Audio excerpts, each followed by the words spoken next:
ለምን ገረማችሁ? እንደና እንደናንተ የተሰባበረ ሀገር የወሰዱ ሰዎች እኮ ወርቃቸውን አውጥተው የትዳር ቀለበታቸውን ሰጥተው ጸጉራቸውን ቆርጠው ሽጠው ለሀገሬ ልማቱ ይዋል ብለው እኮ የገነቡ ሀገራት ታውቃላችሁ። ታሪክ ከእናንተ በላይ መናገር አሉ እኮ ሀገራት። በቃ ድህነት ልመና ይበቃናል፣ ያለንን ሰጥተን ተክተን ልጆቻችን ከልመና ይውጡ ያሉ እኮ አሉ። መወሰን አለብን።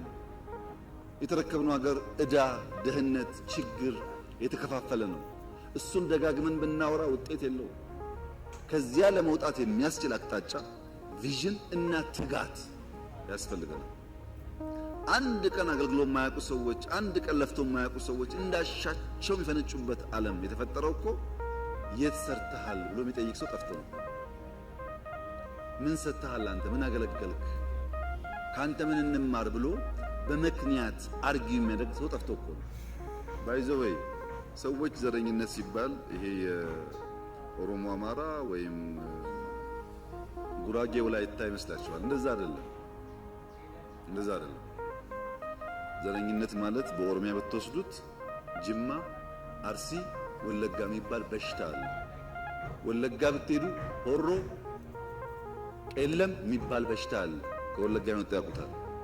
ጅማ ብትሄዱ ከጌራ ከምናምን ከሊሙ የሚባል በሽታ አለ። አያልቅም። እዛም ጌራ ከተገባ በኋላም አለው። ሰው አስተሳሰቡ አመለካከቱ እየጠበበ የሰውን ክብርና ቫልዩ እያወረደ የሰው ክብርና ቫልዩ ደግሞ ሲወርድ እኔም ወርዳለሁ ብሎ የማያስብ መሆኑ።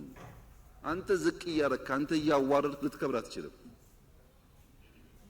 ግድ የለም ሰብሰብ ብለን ቋንቋ ይለያያል፣ እውነት ነው። ፍላጎት ይለያያል፣ እውነት ነው። ጾታ ይለያያል፣ እውነት ነው። ጂኦግራፊያችን ይለያያል፣ እውነት ነው።